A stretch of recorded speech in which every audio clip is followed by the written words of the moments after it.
Hey guys, it's Leo to review, and this is the first video in the series on pro player scouting. So this video is going to be dedicated towards the basics and tools towards finding a player that you feel is good enough to pursue. This will not include any like gameplay assessments. It will just be on these tools and just kind of trying to find players. So let's get to it. The first thing you need to know is how do you scout players through SoloQ? Purely SoloQ, not looking up Leaguepedia or like other pro websites. They are more of an unknown person, at least to you. Okay. There's several websites you can use. There's op.gg, which is the most common one. There's u.gg, which is also pretty common. Lao Analytics, Mobile Analytics. Mobile Analytics I would not bother with ever, but that's an option. And then there's DeepLaw. Now, all these sites offer something different. You know, I look at DeepLaw and it offers me seeing the most recent champions, and that's for recent patch, which is interesting. It tells you if they're a pro, a streamer, great, and it says what their most current role is, which is really good. Really, I can't stress this enough. That is really good. If you go to op.gg, so I click on here, I go to leaderboards. You know, I get the most champions thing again, just like them, win rate, you know, LP, challenger, but it doesn't tell me what role they play. And so while that's like fine in a nutshell, in that like, okay, maybe you can kind of figure out like, oh, well, clearly, you know, this guy's a support player. He plays Bard, Renato, Rakan, right? Oh, this guy's probably a top laner. He plays Fiora, Gwen, Yone. But then you look at a player like Akashi, and let's say you don't know who Akashi is. Akashi, he plays Aurelia, Talia, Akali. What if he's playing Talia in the jungle and he's playing Aurelia and Akali in top lane, but you're looking for mid laners?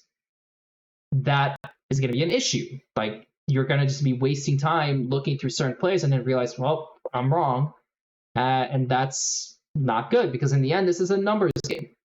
There are so many players in NA, in EUW, in Korea. And if you want to hit all these three regions, you're going to have to be smart with your time.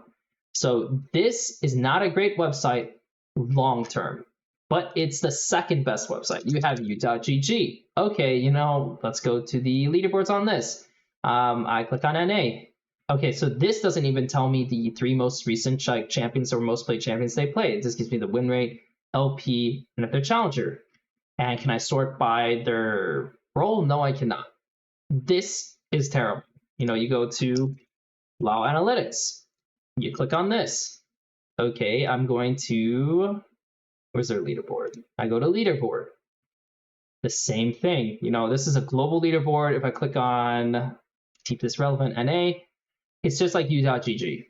You know, this doesn't really do me any good. Now I'm curious because I haven't used this before. Yeah, see, this doesn't do anything. So actually it does technically. It tells you like one tricks, which is, I'm going to say right now, this is an entirely different thing, and it's kind of unique towards this website compared to others, in that the fact that I can click on these, if there's a certain mechanically efficient champion that you warrant as, let's say, like transfers over to being a good player consistently. So let's say you think Aurelia, she's a mechanical champion. I think players who play this champion are really good, you know, and if she's like just like way up there, I'm sure that can transfer into other picks. Okay, I'm going to sort by all the Aurelia mains on NA. Oh, look, who's this guy? I wonder if this guy's really good. And so now you have this like account, right? This actually, now that I'm looking at this, is not a bad way to go about it. Lao Analytics for, I would say, one tricks. One tricks is great. One tricks or like looking up certain picks. This is good, okay? So Lao Analytics, pretty reasonable, okay? u.gg, terrible. op.gg, it's okay, but there's a better version. And then Lao Analytics for looking up certain picks with this. All right. Now, DeepLaw, this is the website you want to use for most of your SoloQ searching. Why? Because you can search through the roles. I can click on top lane, and I can get all the players who are playing top lane, mostly on this patch. And that's amazing. If I am looking for a top laner for my team, or, you know, it's just we're preparing for the future and I just want to know what's out there in top lane, I can use this. That's everything, okay? This will save you so much time. So let's use supports as an example. Let's say we're looking through the supports and I'm trying to see, let's say I see Isles. This is Dignitas support main. I know who Breezy is. He was like in the NACL. You see Neo. He's been in the LCS before and like the amateur circuit, Dicho, Adaption. There's a long list of guys that I think, once you look over the list more and more, like you'll kind of just know who they are. But let's say, you looked at a guy like Sankwool. Sankwool, he actually plays in the NAOQs, the open qualifiers. But let's say you didn't know who he was. Okay, he plays Thresh. Thresh can be a pretty mechanical intensive champion, especially like, having to hit skill shots like Hook. And obviously as a Hook champion, base champion that can transfer into things like Nautilus, Pike, Blitzcrank. Okay, great. So that can transfer over to other picks. Alistar, good for engages, frontlining, finding flanks is really important. Okay, that can be applied to other picks. Karma depends. There's a higher priority on playing things like Milio and Lulu as the enchanters, especially even if you're playing like there used to be Karma Lux or Karma Caitlyn, but it's transferred more into being Caitlyn Lux. But regardless, okay, you play some form of an enchanter, which can be interesting and possibly transferable to other things because again, it's a range pick. Okay, so not a bad list of champions. So you click on his name and you say, okay, 220 games of Thresh. Okay, that's quite a bit. He has to be rather good on Thresh to kind of warrant more interest at this point because he's playing so much into it. Obviously, you don't know if he's playing other picks in scrims and like whatever practice or pickup games he's possibly doing. His other like Hook champions are not nearly as good as his Thresh, it seems, which obviously raises some alarm. And he has Rakan, which, great, Rakan is a good pick. It's a very flexible pick and a pick that every support has to be able to play. So let's say you have enough interest for him. Now, you're not going to instantly just go straight into just adding him. Why? Because maybe you have him in your database already. And again, this is just assuming you don't know who this is and that, maybe he could be a pro player already in your database or a guy that you just like, you just don't want to add another person from a team or same ecosystem because technically, especially if you're on an LCS team or whatever, you're not supposed to be talking to other players on the teams. So you have to check it through your database. And so whether you have a data analyst or you're just making a database yourself, you need to check who you have, search them in that database, and if it comes up that you have already, you need to see who the hell they are. That is really important. The next thing you can do, especially if so they don't come up, you kind of want to look them up on this website here, Law Rewind. The main reason is you just kind of want to know like what former names they have. Has it been the same name all the time? So in this case, it said I could not add them. I think it's because I need to do it. Let's see. Hopefully Law Rewind actually works because their website's a little bit different than usual.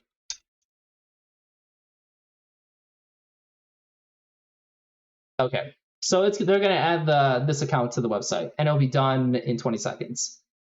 So you add them on here because, again, based on their name changes, it might be a name you recognize from the past, especially like, let's say it's just some random characters with question marks and whatever, but then the name pops up as Viper. And all of a sudden you're like, oh, shit. I mean, I know who Viper is. And then in that case, you're like, well, I did have interest in him, but this player is just streaming all the time. And they don't really have interest in going pro anyways. So at this point, it's a scratch. And so you're done. You don't waste any more time on trying to pursue them, talk to them, and then find out later on that, oh, you're this person. You don't have an interest or anything. Again, the whole point of this process is to save time for yourself. So I don't know if this is actually going to go through or not, right? But regardless, this is what you're going to do. Oh, it says summer you specified was added to the queue. Okay, so if I look this up again, really beautiful. Okay, well, Long Rewind is not doing the best job with this right now, but regardless, check it on Long Rewind, add it if you haven't, and just make sure that doesn't happen, okay? So now let's say, everything checks out on Long Rewind, they're not in your database, great. Now, add them on the client. You're gonna add them on the client, and you're gonna prepare a basic message, and this basic message typically is like, I just want to know if you have any interest in pro play. Do you have any like aspirations in pro play? And you also want to say who you are. You don't want to just say like, do you have any aspirations in pro play? Because like some players just don't take kindly to that. They think you're trying to do something else. So again, especially if you're on a team, to state who you are, why you're adding them, and like what you're interested in. Okay. If they bite and they accept, the next thing you need to do is you kind of want to acquire some basic information. Now, of course, you'd rather do this on Discord than compared to the client, because the client's messages can go away, and it's also more of a pain in the ass to message to a client anyways. But really, the basic information is kind of information that you know from Leaguepedia and then some. So you want to know their age. I know a lot of people will always get a little unsure on asking this question, because it's like, well, what if this person's like 25 plus, and they might say like, well, if I tell you my age, you're not going to care. Like, you only want the young guys, right? And then naturally, if the guy's like 16 or 15, like, you might be hesitant on saying his age as well, because it's like, well, I'm not even an adult yet. Like, this is pretty weird, right? If they don't give you your age, you don't have to pressure them on it. Just throw it in there anyways, because if they say it, great. But it's very important to know the age, because again, if you're like 29, 30 years old, and they say they do have aspirations going pro, that is a little old. Like, especially trying to sell that to your team. Most of the time, my rule is that if you're on the older side, age-wise, you need to have very fast growth. Like, you can't, like, you either need to be relatively good already and then have very fast growth to kind of accelerate through, or, you're young, you can be a little bit worse, but because you're young, you can kind of get away with like your growth being a bit slower, right? But especially if you're on the older side, you have to be able to prove that, because if you can't, yeah, like I said, trying to sell that to a team is really hard. Next, you just want to know the residency location. So pretty much like, you don't need to know there's like exact like street address. God, do not ask that, please. By the way, do not ask for the street address or anything like that. You just want to know like the general area compared to like where these servers are. So naturally, like, it's a Chicago server. So if you're playing in Vancouver, you're gonna have a higher ping than if you're playing in Indiana, right? So just having that kind of little scope is nice, because then that can kind of put in the mindset of, well, are they playing mechanically difficult champions and winning a lot while on higher ping? That's impressive. Comp experience, that's like, the comp basically means a competitive, very simple ask. Like, you just want to know, have you actually been playing like League in a more competitive setting, or has it just been solo queue? Then there's like more simple questions like, why do you play League? Some people just say it's fun. Some people say it's because they literally want to go pro. Some say it's, well, my friend got me into it, right? And like, that's why I also ask, how did they get into it? Because again, it's like, maybe a pro player got them into it. Maybe they saw, like I said, maybe they saw Faker win Worlds and like, shit, I want to do that, right? Aspirations for League. I mean, you're already asking in the like interest part, like, but do you have interest? Do you have aspirations? But then it's like, what are they? Like, are you trying to win Worlds? Do you want to win LCS? You want to just go pro? You just want to try like showcase like how far you can go, which is just perfectly fine, by the way. And I would not scratch all players who say, well, I just want to go as far as I can go. It's just kind of a dream, but like, if it ends, it ends, that kind of thing. And that's fine, as long as they show the mentality of actually improving and working hard for it. But that is important to know. Like, what is their mindset? Next, you kind of want to just gather, why do they even play their position? I've heard someone say before, they were playing mid lane. I asked them why, and they said like, well, I was playing top lane, and I'm really good at like actually checking on like the map state, like other lane states, and see what's happening. But I can't really impact the game through top lane, so I switched to mid lane so I could actually do that, and their gameplay actually reflected that. And that's a very nice little question, kind of sneak in, because like I said, maybe it's because of a certain pro player that they're doing it. Maybe it's because they just liked a very specific pick and that's why they're doing it. But regardless, you might get something very interesting. You might get a nugget of information that's super interesting and worthwhile to hold on to. And then finally, but most importantly, asking about their background in sports or other competitive environments, because even if it's like a debate team or something, it showcases that you were capable of working with others and being in a stressed position of trying to win. Those kinds of experiences actually help a ton for a lot of players who are pretty much just only playing solo queue. So if you only play solo queue and you never had any of this kind of like former experience, like former competitive experience in other things, and especially if you haven't been on teams, it shows. Like unless your like personality like is fitting to it, it will definitely show. And it can actually be a little jarring to deal with at times. So that is an excellent question to have. And so these are 8 very simple questions as a follow-up, okay? And that is solo queue. That is just how you search solo queue alone while saving time. You use deep law, you check to see if they have the count already, you check to see what their former names were, if you don't know who they are. And then, like I said, you just have to add them and then ask them questions. Bada bing, bada boom, okay? Now, we get into the pro players section. So let's say you're specifically looking for people who are already pro players. Naturally, the site you're going to go to is Leaguepedia. Why? Well, I mean, you guessed it. It has all the pro players on it for the most part. It won't help in some ways when you get to like the lower leagues where like they might not even have like a profile. And that can happen, especially in like collegiate, but for the most part, you'll be fine. So if let's say I'm going to choose Venure, right? I'm going to choose this guy to look at, okay?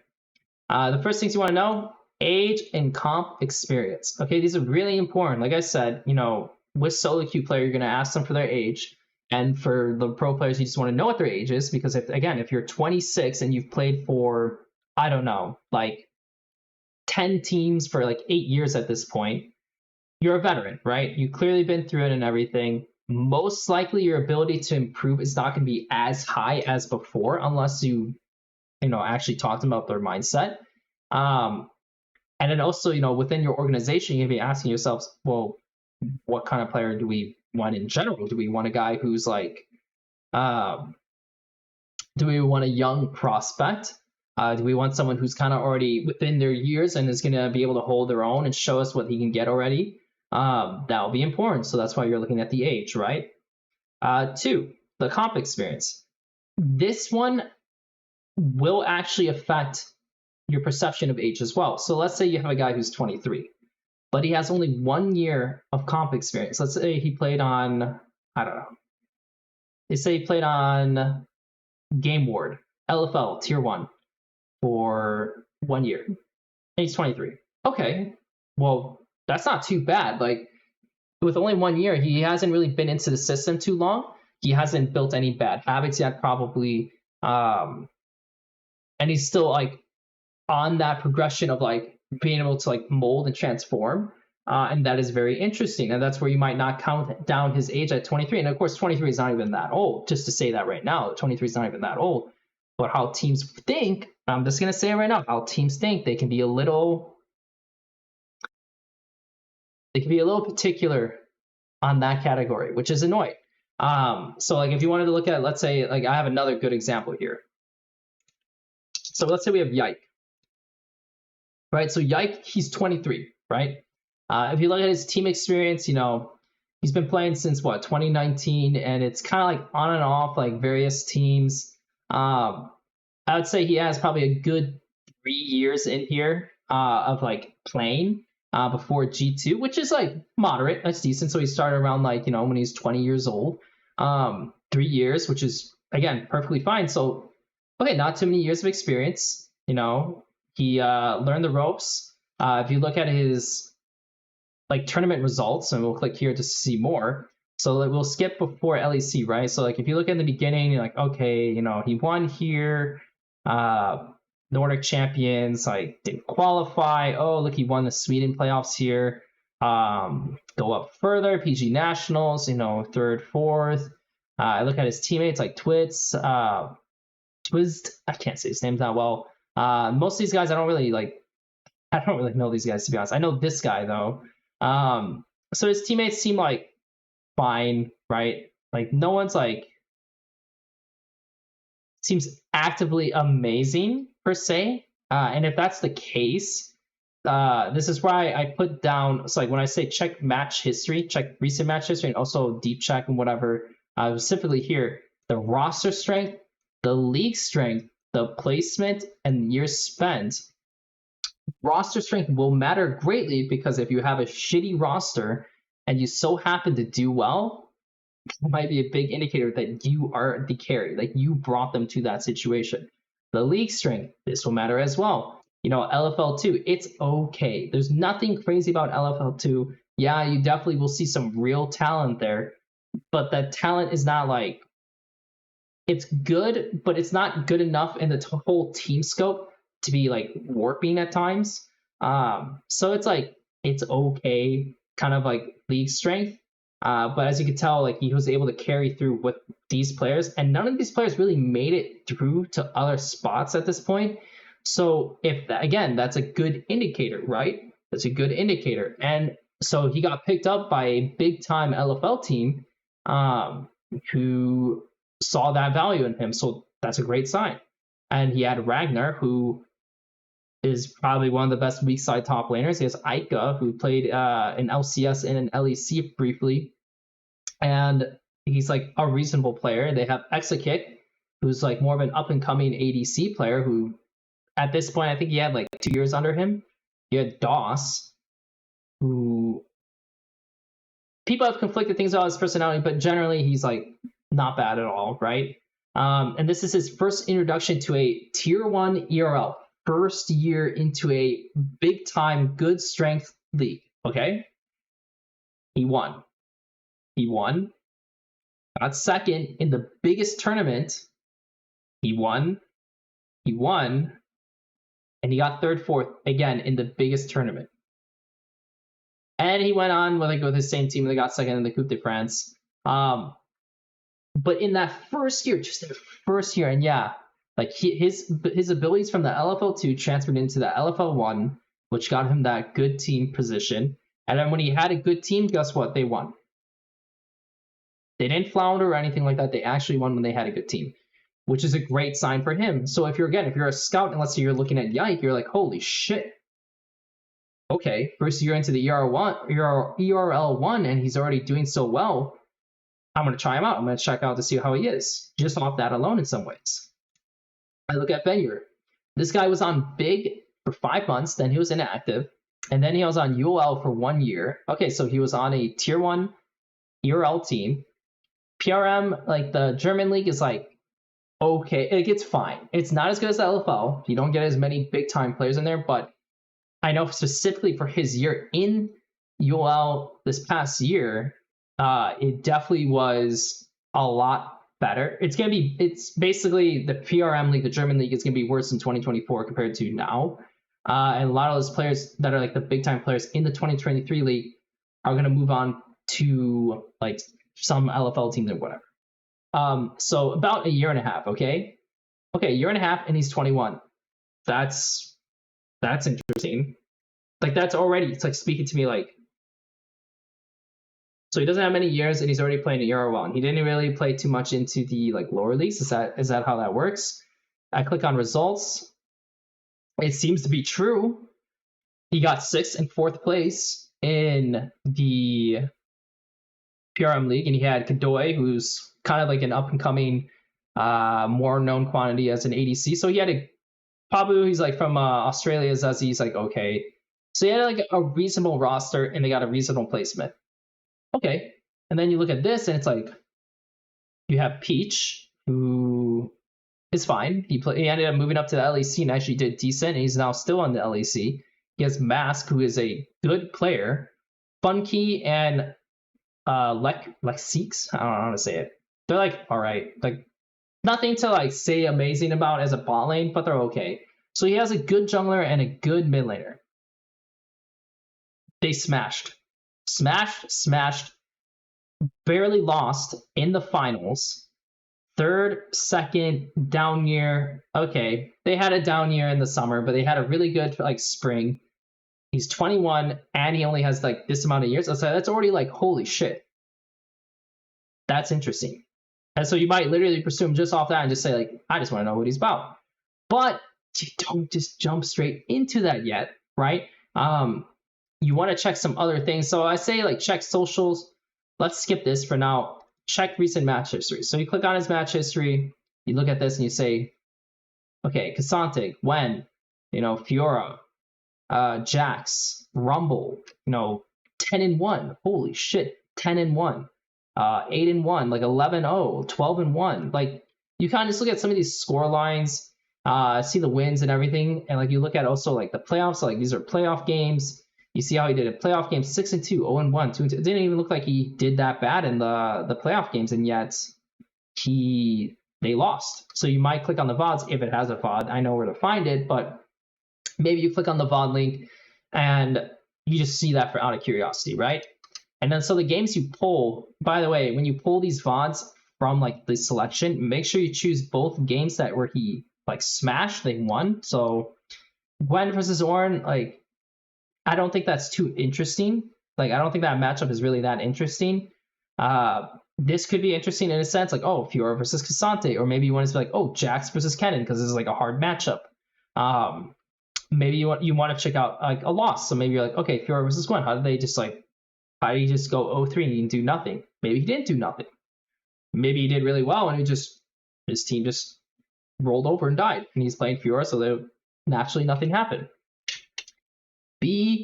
Just make sure you spread these games out, like I said, like the VOD games. Like, also, don't just choose the most recent games. Don't just be like, oh, I'm going to choose the last 5 games he played.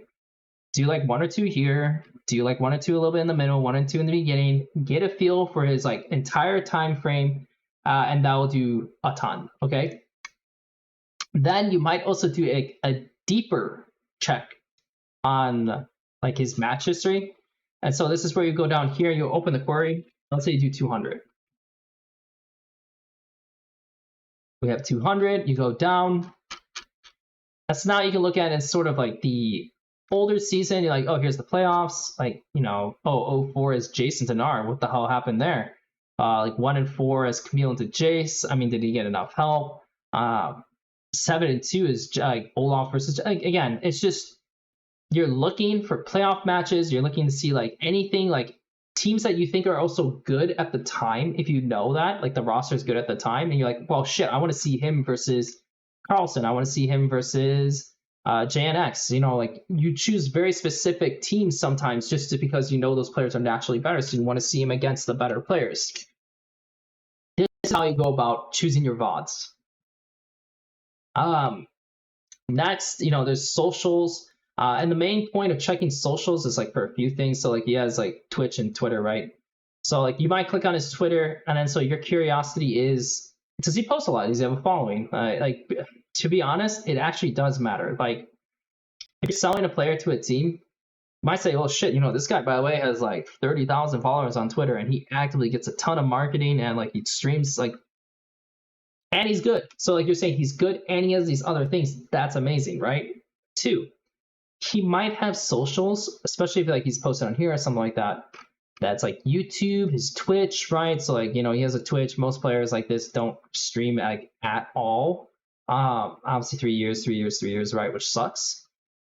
But let's say he did stream. That's his POV. Even if it's SoloQ, it's his POV. And that is huge because you want to see how he clicks. You want to see how he like looks around the map, how he moves. Even if it's not pro play, seeing it through SoloQ will give you a feel. So that, again, is kind of why you check the socials.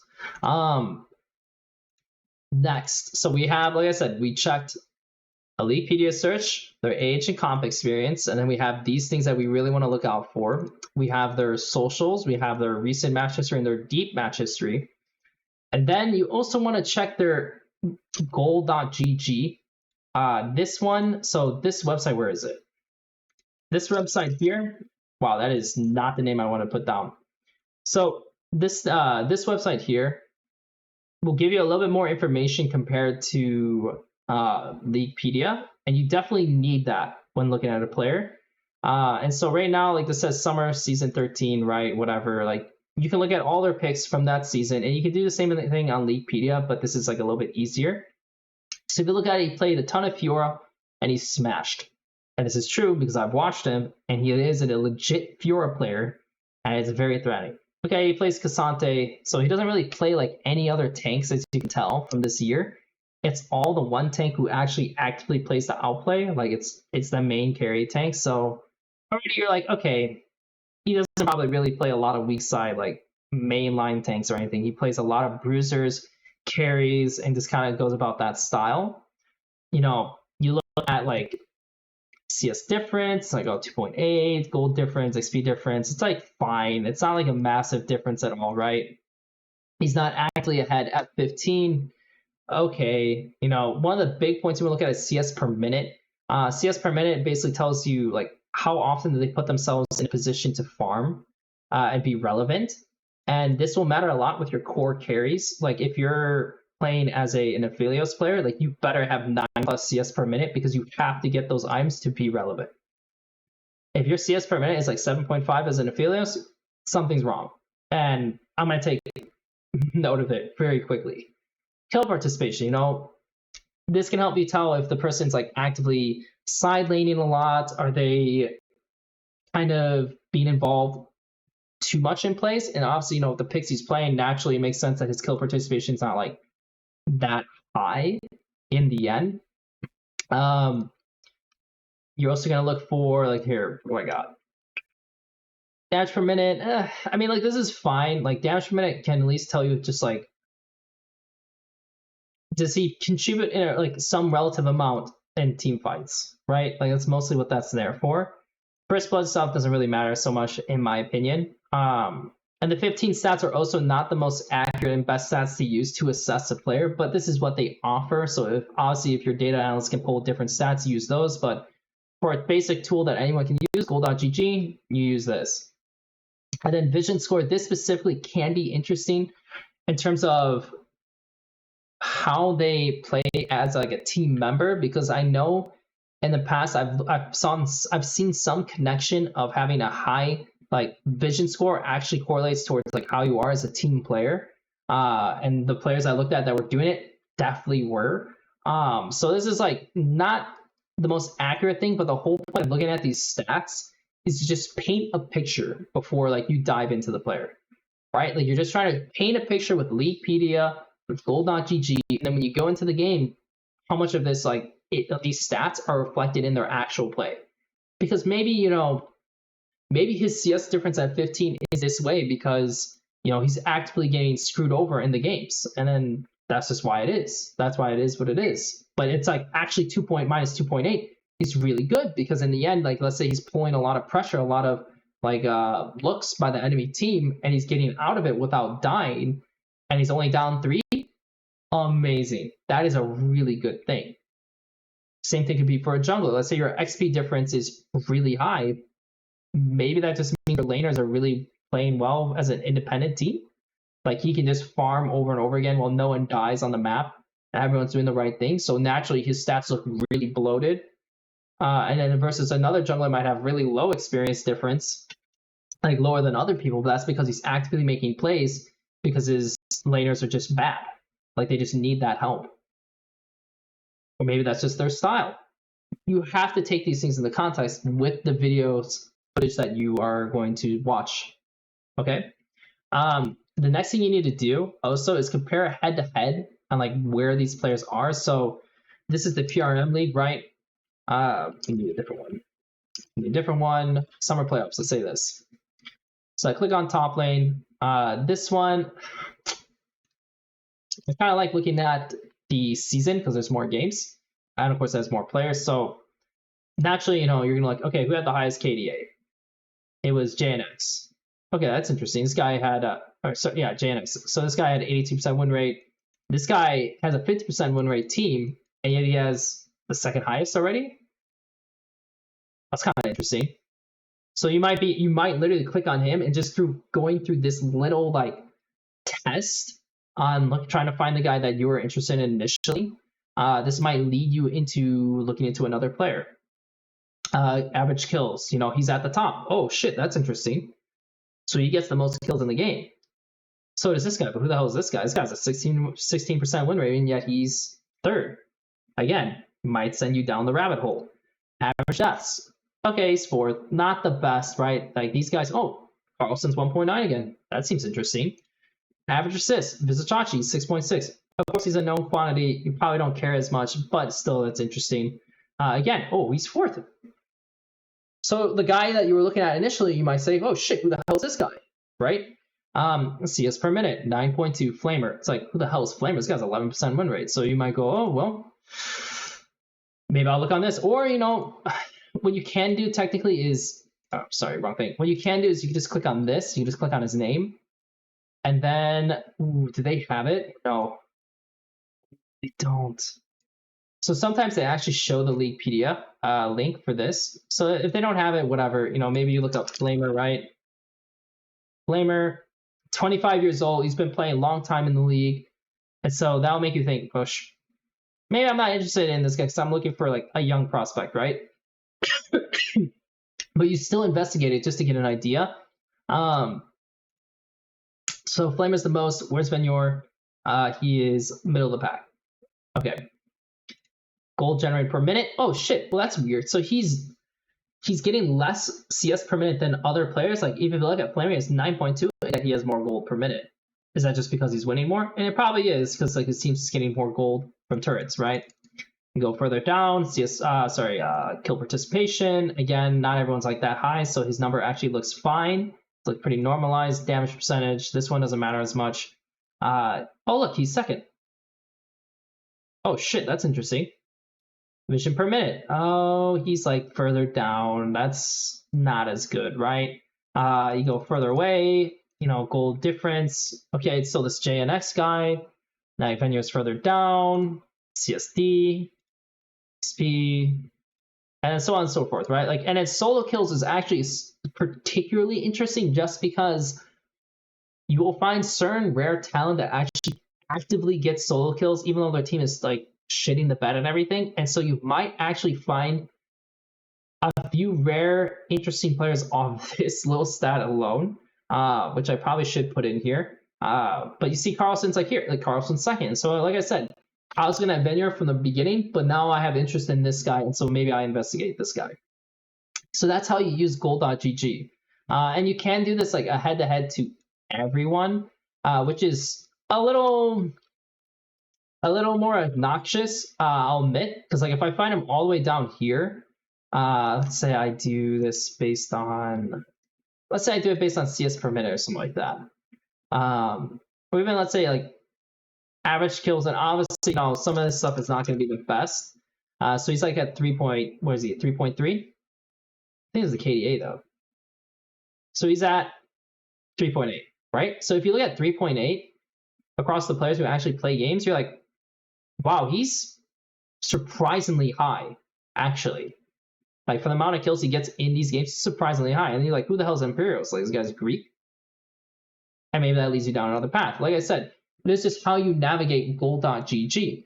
And then, of course, you need to investigate the player's SoloQ. So if he's, you know, European, most of the time they'll be on LoL Pros. And since he's on LoL Pros, you know, you're going to click on the op.gg and you're going to see, okay, what do you play in SoloQ? Oh, you play Renekton, you play Rumble, you play Aatrox, you play Jax, you play Fiora. And you don't play as much Fiora, even though you played a ton in competitive. And you're going to, where is this? Sorry, I'm getting a little lost here. So let's say I go back to this. So then I have these two opened up, right? And so I compare the two. And let's say I do, like I said, season 13 all. So he doesn't really play any Renekton based on what he showed here, and yet he actually practices Renekton. And while it's not the best, that means he actually takes an active role in working on picks that are meta and have been meta for a while, and that he can pull off possibly, and that's like a nice little sign to see. And of course, the picks that he does play, that is reflected in here. So that's good. Everything checks out, right? Obviously, he's in Masters, and like that doesn't look the best per se. And I think I don't remember if this actually shows it or not. Bear with me here. Switch to UW.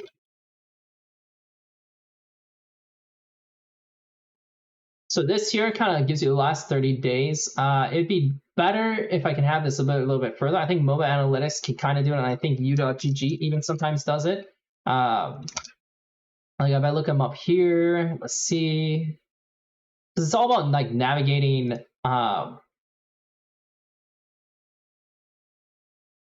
Just give me it. Okay, it does. So this is a nice little way to kind of see what direction they're heading in terms of SoloQ. And of course, you know, we're in December, like you're not gonna really base anything off this, but you know, over time, like you're gonna look and see like, oh, okay, so he hits GM here, and then he started slipping, like, you know, GM 708, and then it just kind of slipped and just kind of fell down. And you know, maybe you'll see a guy who goes from Masters to Challenger right in the beginning of the season, and you think, okay, that's interesting. But then you look over the next 100 games after a little bit, and it's like, well, he just dropped all the way down, so it must have just been like an early season, and that was it, right? So it's good to look at the LP gains, and then like I said, you want to compare the picks. Like you want to know, are they a grinder? Like if I look at the total picks, like games he played like 500 games this season on this account. How many games did he play on this account? Like you look it up, 9 games. And you think, it's okay. Nothing crazy, it's okay. And you do want to find a player who actually puts games in. Like, so if I click on Bob Jenkins, you know, decent amount of games, right? If I look at, and this will be fun, say I look at, so if you look at the game counts, it's already ridiculous. So let's say you clicked on Moham, right? I clicked on this guy and I see that he played 900 games. I'm thinking, holy shit, this guy's in it. This guy's in it, and I really like that. And you know, the team that you create, you know, you might want to have a lot of guys who want to play SoloQ together, who want to grind and have that kind of system. And you have a player who has like 100 games after the season. Do you really think that guy's gonna make it? Probably not. Like, as much as players don't want to play SoloQ all the time, in the end, there is a certain level of requirement they need to show to actually improve on the game. It does come from some SoloQ numbers. So unless like you're a very specific player like Beryl, who's just incredibly smart at the game, and kind of get away because his position is not necessarily like that required for it. In the end, you kind of need this, right? Especially if you're an ADC player, you need to make sure you get games in. So if you notice they don't get games in, you might just say, no, I'm done. Or you might even add them still and ask them, how come you don't play so much? And find out like, oh, I don't have like a lot of motivation to play SoloQ. And you think, nope, not for me. Okay. And then, yeah, I mean, that's pretty much it, guys, for like the basics. I know it was a 42-minute video, but like I said, I need to be able to explain how you kind of have to think and go about this process. And it may seem like it takes a little while because, like, you know, I spent 42 minutes and I looked only through a few people. But if you get the hang of it, especially like with SoloQ per se, so if I'm in like Deep Law or whatever, you know, I might just go through. I might say like, okay, who the hell is this guy? Who is Senna Bard or Senna Poppy Rao? Like, okay, that seems a little interesting. Let's say, look at this, a level. Rakan, Soraka, Sona. Not exactly my favorite. This, again, not like exactly my favorite, but, you know, sometimes you might take the risk because you're saying, well, shit, this guy's like a Rakan player, right? Oh, this looks really interesting. Okay, I click on Wary. So now you have 3 guys. You kind of go through this real quick. You'll just add them on the rewind, right? Or like your database, just double check just in case. And then you're off to the races. You're adding them and then you're moving on. And that's it. Like you're literally just done that quickly. You might go to, so you're literally looking at pro players and then you're on, what is it? Let's say you wanted to see, give me 1 second. I'm looking at the LFL. I'm looking at the 2023 season. I'm looking at the summer season. I'm looking at the top players here, right? I click on this and I'm like, Carmine Corp, BKR. It's like, who the hell is Holling? Like, I know who Cabuchard is, and like, I don't really care about Cabuchard. I'm like, who the hell is that guy? Who's Kyo? He's kind of young. Who's this guy? You say, I don't really know this guy, right? Like, who's Milanic? You know, so you click on a couple of players like this, and you're just kind of zooming through. Like I said, you'll get the hang of it. You'll look through the team history. you'll look through goal.gg, you'll look through their SoloQ, and before you know it, like within like 2-3 hours, you may find like 10 plus players that you have actual interest in, but then you just have to start diving into watching the VODs. And that's it. And of course, it's like might be even easier if you ask someone like from the scene, like, who do you think is actually good? And they'll tell you, and then you'll investigate them. And, you know, as you notice, like when we did goal.gg, and we had like Benyer and we looked at, you know, the German league and we saw, oh shit, Carlsen's stats look pretty good. And I was even considering him. Let's look at him, right? So that's just kind of how you go about this. So hope you guys enjoyed this video. I know it's a little bit longer video and it's a pretty specific video and for like professional play, but I figured it'd be fun to do because it's something I love. I love scouting. I think finding players, like gauging players, and then even like just interacting and building a relationship with them to net you a possible like future like position for your team is really fun. And yeah, you know, make sure you guys like and subscribe, and see you guys after Christmas.